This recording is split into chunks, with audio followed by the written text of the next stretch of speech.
Welcome again, everyone, to Toilets of the Caribbean. This session is not about a movie. It's about meeting the CReW+, CReW+ being the acronym of a project component, which has a very long title. I'm going to quickly read it out to you. It's an integrated approach to water and wastewater management using innovative solutions and promoting financing mechanisms in the wider Caribbean region. I will just briefly walk you through the agenda. If my screen decides to move, yes. So we will begin with some welcome remarks by Ulrike Pokorski da Cunha. This will be followed by a fun short quiz, and we invite all of you to participate.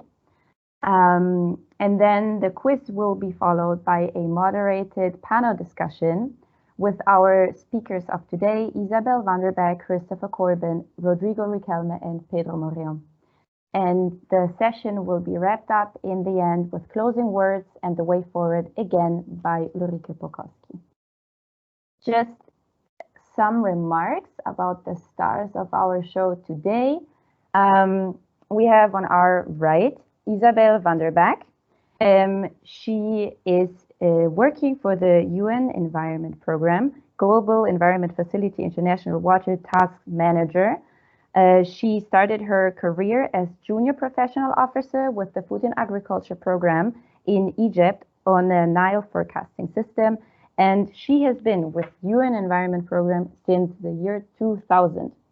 So 20 years of managing and developing projects in the region and beyond. She has also been, for quite a while, I think, a chocolate lover and can easily eat a kilo of chocolate in half an hour. That is impressive. Moving on to Ulrike Pokorski. Ulrike has started the GIZ Global Program Sanitation for Millions. She's its program director in 2016, and she has been working in the international water development sector since 14 years already. During lockdown, Ulrike tried to grow her own vegetables, but unfortunately her pumpkins are still as small as apples. So we need to work a little bit more on the water resource management for adaptation to climate change here. Then we have Christopher Corbin. He is the program officer in the Ecosystems Division of UN Environment Program, and he is based at the Secretariat for the Cartagena Convention in Kingston, Jamaica. Christopher has been working in projects including solid waste and wastewater management since 30 years. Also, in his spare time, he enjoys experimenting in the kitchen and playing beach volleyball. We have also Rodrigo Riquelme, who joined the IDB at the Water and Sanitation Division in 2008. Rodrigo has more than 20 years of experience in analysis, development, and implementation of operational infrastructure projects in the water sector. Besides that, he is a marathon runner and a piano player who dreams of playing in a cocktail bar. Last but not least, we have Pedro Moreno. He is the regional project coordinator. He is based in Mexico. He is an industrial engineer with more than 12 years of experience in construction and in water and sanitation. He wishes to cross the Atlantic in a sailboat. And I'm Alice Brandt, advisor to Sanitation for Millions and your moderator today. So without further ado, I would kindly ask Ulrike to join me on the stage and begin her opening remarks. Thank you very much. Thank you very much, Alice. A very hearty welcome to all of you. I am very happy to see that so many people have joined this session, which has a rather interesting, maybe a little bit misleading title, Toilets of the Caribbean, since the CReW+ is about much more than toilets. Alice already told you that I am the program manager of the Sanitation for Millions program. To start with, I would just give you a very quick overview of what Sanitation for Millions actually is, and how CReW+ fits into this, what the two things have to do with each other. Can I have the first slide, please? So Sanitation for Millions is a multi-donor initiative to join hands for the implementation of SDG 6. In GIZ, we have a big global initiative called Energizing Development that works on access to energy as a multi-donor program. And the idea was that something similar would be needed for sanitation, would be needed even more for sanitation, because sanitation has a lot of externalities. Sanitation is often not what the politicians are most vivid about, going to the front stage and saying, okay, I am going to tackle this issue. It's full of taboos. So often politicians, actors, all the actors, they will be very happy to do something if there is funding that is there only for sanitation and cannot be used for anything else. So from there, Sanitation for Millions was launched in 2015, started in 2016, and has now grown into a player contributing significantly to SDG 6, but not only, working also on many other SDGs. Next slide, please. We started with a focus on sanitation in public environments, so notably in schools, health centers, and religious institutions in 3 countries, namely Jordan, Pakistan, and Uganda. But GIZ has always held the view that access to sanitation cannot stop at the toilets, and that treatment of what comes out of the toilet is as important as access to the toilets. And this is where decentralized sanitation approaches along the whole sanitation chain, capacity building, along the sanitation chain entrepreneurship, and the link to governance came in. And this is where there was the good fit to the CReW Plus program, which you see on the right side. The CReW Plus program that works in, well, in our case, in 12 countries. The whole CReW Plus program works in 18 countries in the wider Caribbean, with an interesting link of wastewater management, water resources management, financing, and a technical focus on small-scale solutions. Next slide, please. Yeah, you can see the 4 components of CReW Plus. The component 1, which really focuses on the integrated wastewater management from a policy angle. The component 2 that focuses on innovative financing, since in the end you need to find money to sustainably fund and finance the solutions that you need to treat the wastewater. Component 3 is really what we sometimes call the construction component. So this is really the bits and pieces, because in the end it is also important that we have actual solutions in place to really know how we can have low-cost, decentralized solutions to treat wastewater even in difficult, remote, rural neighborhoods. And component 4, of course, knowledge management across the region. Next slide, please.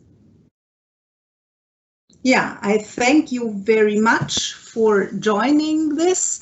And well, I think in case you fell asleep, the quiz is going to wake you up again. Thank you very much. Thank you, Ulrike, for the introductory remarks and for building the link between Sanitation for Millions and CReW Plus. Next up, we have our quiz, in which we will test a little bit your geographical knowledge. Please, if you can, as you can see on screen, you should type in app.ysembly.com, and the keyword will be WWater4D.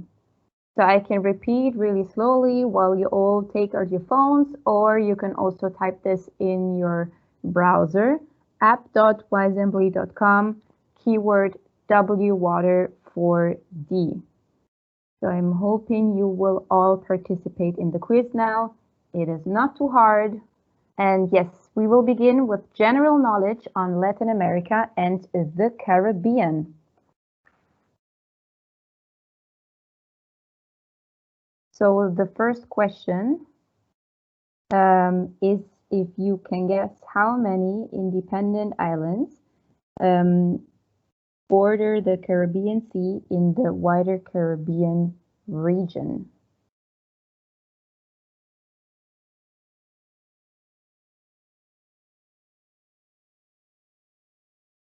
I hope you are all typing in if it's whether A, 28, B, 93, or C, 42 islands.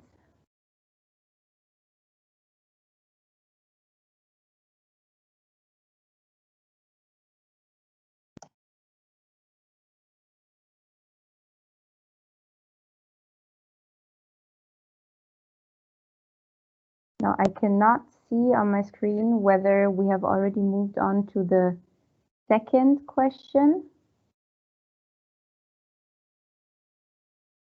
Maybe if the organizers could just give me a little hint whether we can move on to the second question. Alicia, because this is a survey, it's not possible to show the individual answers, so I can only show you the results of all answers. So once we have all the questions gone through, then I can show you the results, what everyone voted for. Okay, wonderful. Of the whole survey. Thank you. Yeah, good morning. I think we just need some time to log on. Again, for some countries, it might be slower than others, so just be patient to us. Thanks. Thank you. Extremely slow.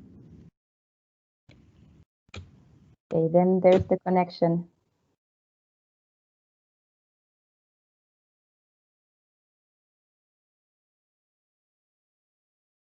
Alice, would it be possible to show the quiz questions on the screen to facilitate the process? Yes, I can see if I find the document. Apologies about that.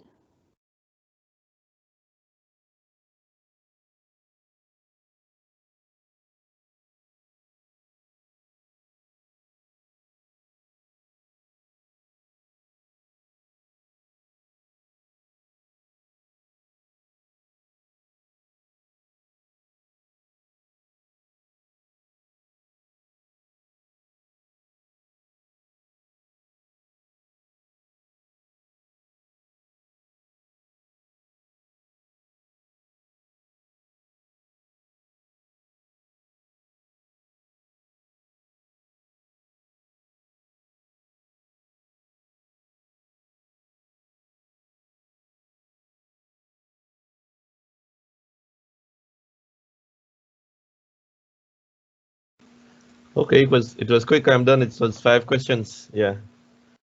Okay, perfect. Great, it's nice. So, I got 75%. okay, very well done. Thank you.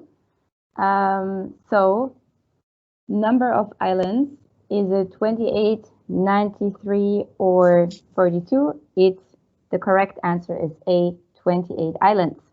May I interrupt here? None of the answers are correct. Because?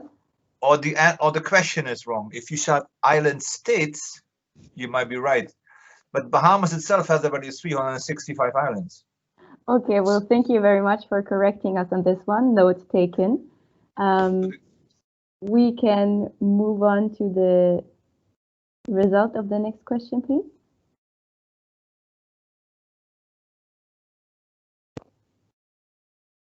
The capital, Dominica, is not the capital of the Dominican Republic. Dominica is an island and its capital is Roseau, whereas the capital of the Dominican Republic is Santo Domingo.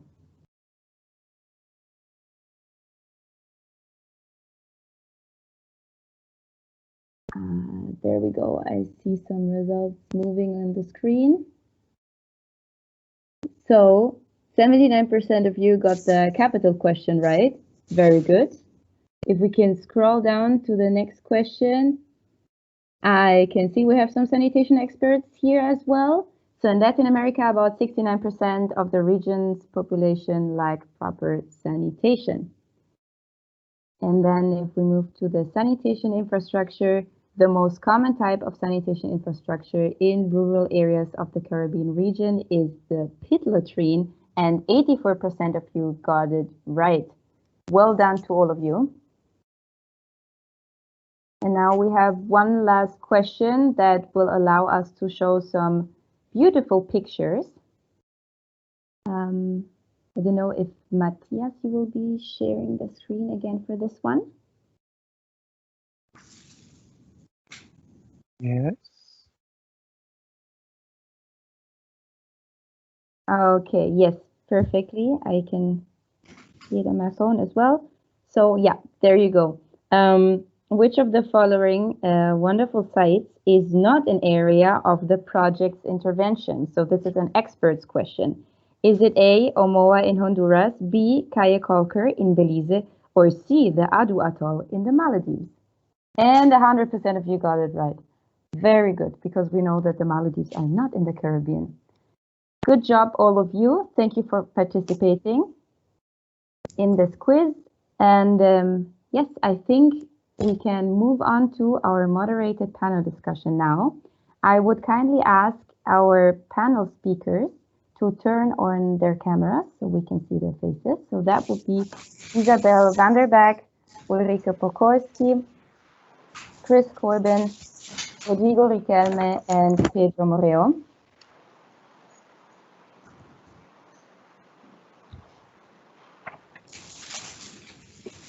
We are waiting for Chris. Okay, there we go. Thank you so much. So I will ask some questions, but to the audience, please feel free to type in some questions as well. This is your chance. So I will start with a question to Isabel. In light of the current pandemic, government's priorities have shifted. How do you get wastewater treatment and reuse back on the ministry's agenda? Thank you, Alice. Good afternoon, good morning, everyone. It's a pleasure for me to be here with you, although virtually, but thanks to the technology and the good organization of the GIZ. Yeah, thanks for the question. I will not present my own opinion, but given that I'm a staff of the UN Environment Programme, let me tell you what UN Environment Programme does in that respect. So I'm sure you'll agree with me that the importance of environmental multilateralism remains as relevant as ever, and global challenges such as the one we are facing now with COVID-19, but also with the climate emergency, are clear indication of this continued relevance. With only 10 years to achieve the aspiration of Agenda 2030, and responding to the declaration of the General Assembly to gear up for a decade of action on delivery for sustainable development, the UN Environment Programme is truly more than ever committed to energize actions towards the achievement of the environmental related SDGs. So the Secretary General, who's our big boss, has stressed that there is a need for networked multilateralism, bringing together the UN, regional organization, international finance institution, and others to help countries, amongst other things, on wastewater management. Hence the relevance of our partnership with IDB in the CReW and now the CReW+. So UNEP is actually strengthening more than ever its intervention strategies to ensure that people are at the center of the environmental dimension of sustainable development, as reflected in the 2030 agenda, but also in the Rio +20 report, The Future We Want.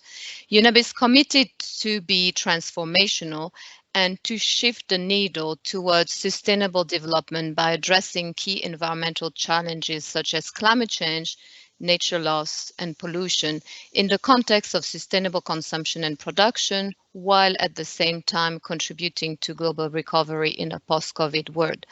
To address these challenges and fulfill its mission, UNEP has decided to refocus its main areas of work in three main areas. So namely, nature for poverty eradication, jobs and economic prosperity, nature for human and ecosystem health, and nature for climate. That is to ensure climate resilience, obviously, pollution-free planet, and living in harmony with nature. In this context, where nature and sustainable development are very central, the relevance of our ongoing initiatives and long-standing initiative is even stronger than ever. And I'll just mention a couple of critical ones. So under the umbrella of our Sustainable Blue Economy initiatives, which is, amongst other things, looking at circularity, reducing pollution, improving livelihood, etc., we have a center which is dedicated to environment technology and is working on low-cost technologies and eco-sanitation. Yeah, I'm fine. Yeah, I'm fine, not to worry. So we also have a program of action which is more than ever relevant, which is dealing with the protection of the marine environment from land-based sources of pollution. And within this program, there are three initiatives, and one of them is focusing on global wastewater management, which is called the GW2I, or Global Wastewater Initiative. It has hubs in the different regions. It has one in the Caribbean. And this initiative is to promote good wastewater management practices, work towards achieving wastewater viewed as a potential valuable resources instead of a waste product. And it's doing a series of services, including promoting investment, dealing with normative and monitoring aspects, having little interventions, little demonstration projects, focusing on capacity building, awareness raising, etc., etc. Ultimately, we all know that any action that is taking on land will help to protect our ocean health. So at the regional level, we have a series of regional seas programs which are governed by conventions for most of them. In the Caribbean Sea, we have the Cartagena Convention, which was ratified by many of the countries in the Caribbean. And it's organizing land-to-ocean actions for the protection of the marine environment, its assets, and to enhance its livelihood of its communities. Under the convention, there are a series of protocols, and in the Caribbean, there's one very key protocol on land-based sources of pollution. And the secretariat to the Cartagena Convention that Chris Corbin is representing in this panel helps actually countries meeting their commitment under the convention and the protocols, including working on wastewater management. So indeed, UNEP, from the global to the regional level down to the countries, is committed to support the wastewater agenda and will continue aiding countries with technical assistance and policy support. UNEP has also periodic summit of the ministers of environment to hear them out, to hear the countries, to hear their needs, including on wastewater management. So with this, thank you for giving me the opportunity to reflect on UNEP's support on wastewater management in light of COVID-19. Thank you. Thank you, Isabel, for doing so. I will kindly ask Rodrigo Riquelme to react to that from the IDB perspective. Thanks, Alicia, and good morning, good afternoon, everyone. It's a pleasure for the IDB to be here around our partners from UNEP GSZ, and of course, the members of the audience from the water sector. As you know, being a multilateral, of course, we've been moving a lot our strategy within the context of the pandemic. And one of the main aspects of this new lines of thought and action is to tackle the problem of the pandemic in 4 lines: in health projects, in social projects, in supporting treasury of countries, and also supporting the local industry. On the 4 of them, you have, of course, a transversal axis, which is the water sector. The water sector is present in all these lines of intervention, and we've been asked by all the governments to do this directly and indirectly. So it's a natural way to move the agenda of the governments and to move our own strategy, and also have in mind that multilaterals, we design our strategy depending on the government needs. There's not an own IDB or World Bank or any other multilateral bank just dedicated to our own strategies. We negotiate these strategies with the government. So all the strategies are consents with the governments.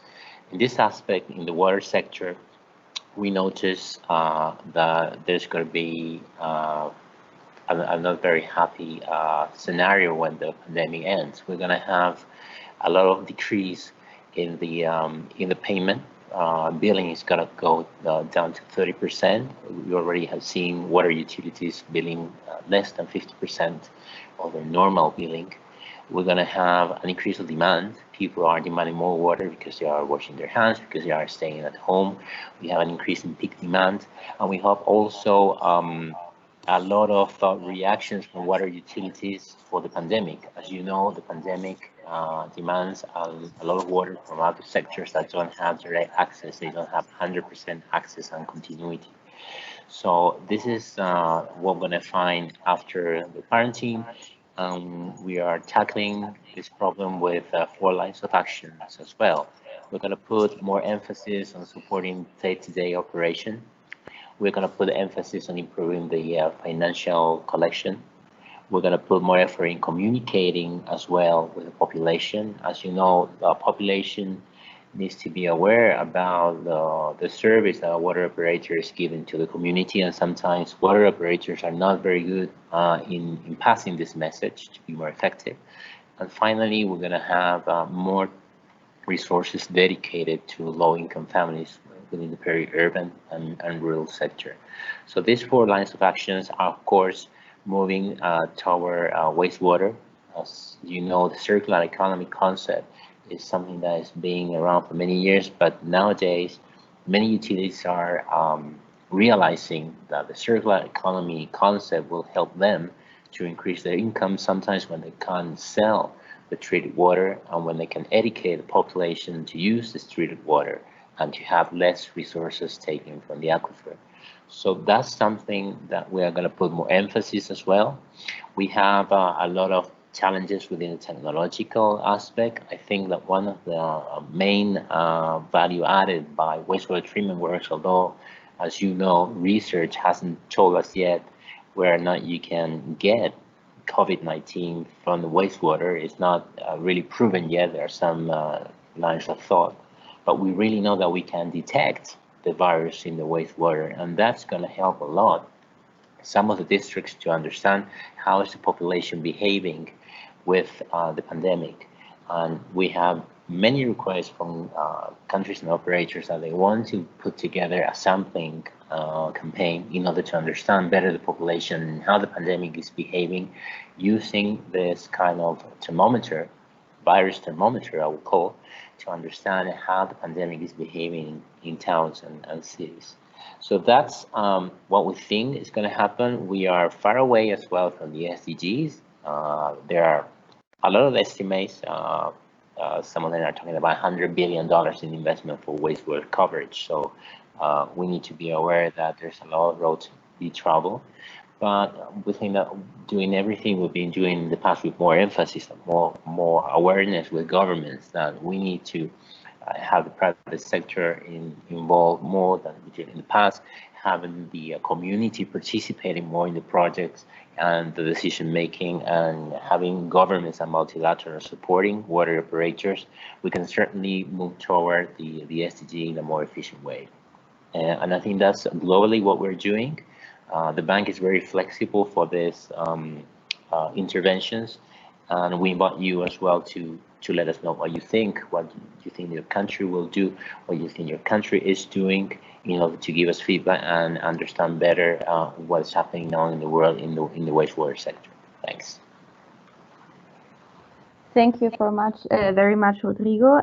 You have mentioned the circular economy concept, which is also the concept on which the project CReW Plus is based. So I'm going to ask a question about the project now. I'm going to ask Chris and Pedro to answer what makes CReW Plus innovative and special. What is the plus in the title CReW? Thank you very much, Chair. Good morning, good afternoon. Certainly a pleasure to be here. I'll probably start and Pedro can complement in terms of why we think CReW+ is both innovative and a very, very important project for the region. I think the first thing I'd like to highlight is really it's addressing a regional and national priority throughout the wider Caribbean region.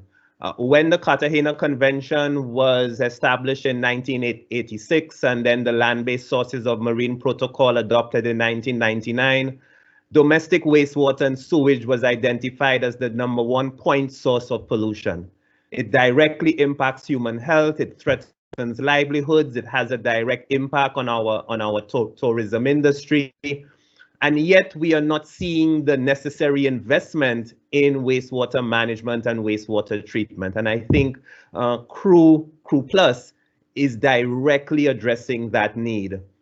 I think the second aspect of innovation and importance I would like to highlight are the partnerships. And the panel here represents the range of expertise within the region that is being brought forward to the project. UNEP and its global, its regional presence, the IDB, the GIZ.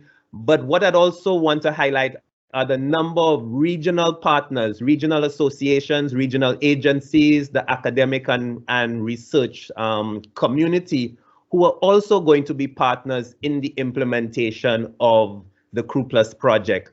The third I would like to highlight, and it was mentioned in the first presentation, about we are not only addressing wastewater from a single source of the problem. We recognize that this is an issue that requires interventions at multiple levels. We recognize there's a lack of legislation, a lack of policy. We recognize there's a lack of financing. We recognize that public awareness and education still needs to be done. And even most importantly, there need to be solutions at the ground level. And I think the CReW+ is one of the few projects that I've seen that is now bringing together all of those critical areas, bringing together the economists, the social scientists, the financial experts to find practical solutions. And I just round off and hand over to Pedro in terms of we also see the CReW+ as contributing to the broader sustainable development agenda, and particularly Sustainable Development Goal 6 on water and sanitation, and Sustainable Development Goal 14 on water. But maybe Pedro can complement now, and maybe what makes the plus of CReW and why it's so important. Thank you. Thank you, Chris, and good morning and afternoon, evening, everyone. A pleasure as well to be here. And Chris already mentioned this integrated approach that we are giving to the new CReW. But the plus is important that we evolve from the previous CReW based on the needs of the country and also in the region. And as Chris perfectly mentioned, all need to know that this is a regional project, but we are tackling the problem from a national perspective, that this is the real problem, because the main objective here is trying to have a clean and a healthy Caribbean Sea. So giving that national intervention, but also bringing this new approach about the water and wastewater, because in the previous one we only focus on wastewater. That is a main problem, but we know that we have this big range of options about wastewater, because the water have a value, and we can the wastewater have a value. With the wastewater we can also try to give a new approach about the reuse, about the save the water, because most of the water in the world is using for agriculture. And also with this reuse approach, we can use this water to irrigation and also save and protect the water resources. Also with the new CReW, we bring this integrated water resource management, of course, because also we think that also is a cycle, and we can put together everything, and also we can solve better the problem. And just I don't want to extend, because we have not too much time. I won't also answer some of the questions and see in the comments. We want to everybody that see the new CReW as an instrument, as a key to open a new doors, because I know that we don't have enough money to solve the problem, but also we want to create a base. We want to go with the structure that we have in the CReW.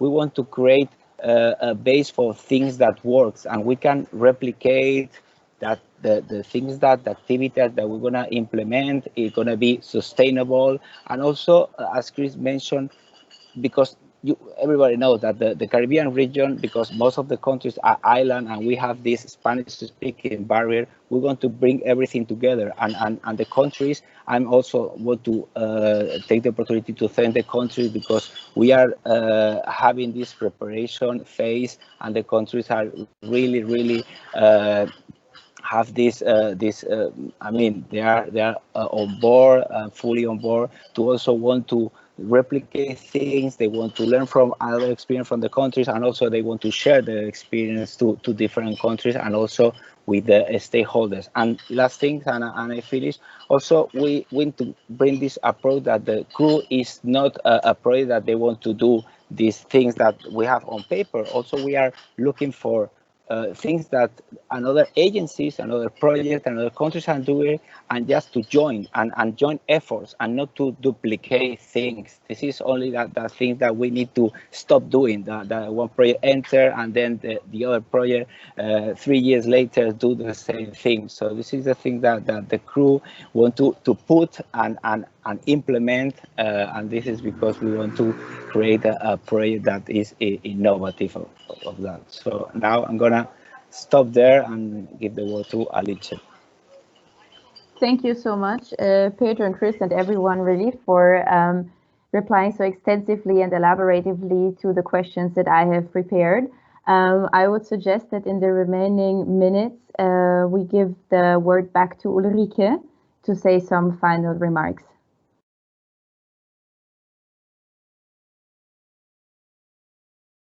Sorry. Thank you, Alice. Well, I think what we see here is really a new level of joint effort. And I saw in the chat the question of, is this project something like spotting a unicorn? I would say it's much more. It's more like spotting a herd of unicorns, because if we look, the Caribbean is a very diverse region, and what fits the coastal town of Omoa, which is very touristic and where you can build, you can maybe use the tourism industry also as a source of know-how, an interested stakeholder, possibly also a source of financing. In remote rural indigenous communities in, say, Suriname and Panama, this is going to be very different, a very different situation when we're talking about Rio Motagua in the border region between Guatemala and Honduras. So I hope what you're going to see emerging from the CReW Plus is not one unicorn, but a herd of unicorns. And a herd of unicorns also in terms of, I like very much what Isabel said, this networked multilateralism.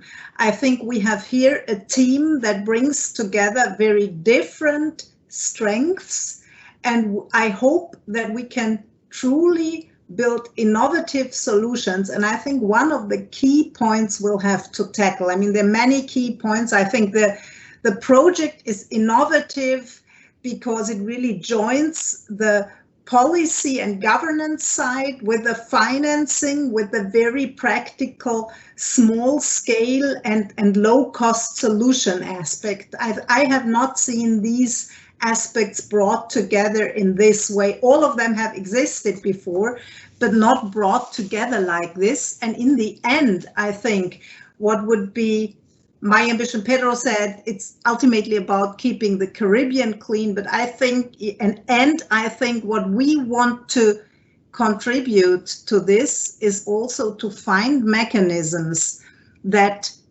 help find money where the money is, because ultimately, if the business model in the end rely on the poorest of the poor paying tariffs they cannot afford for wastewater, no business model is going to happen. No investor. Chris mentioned there is too little investment.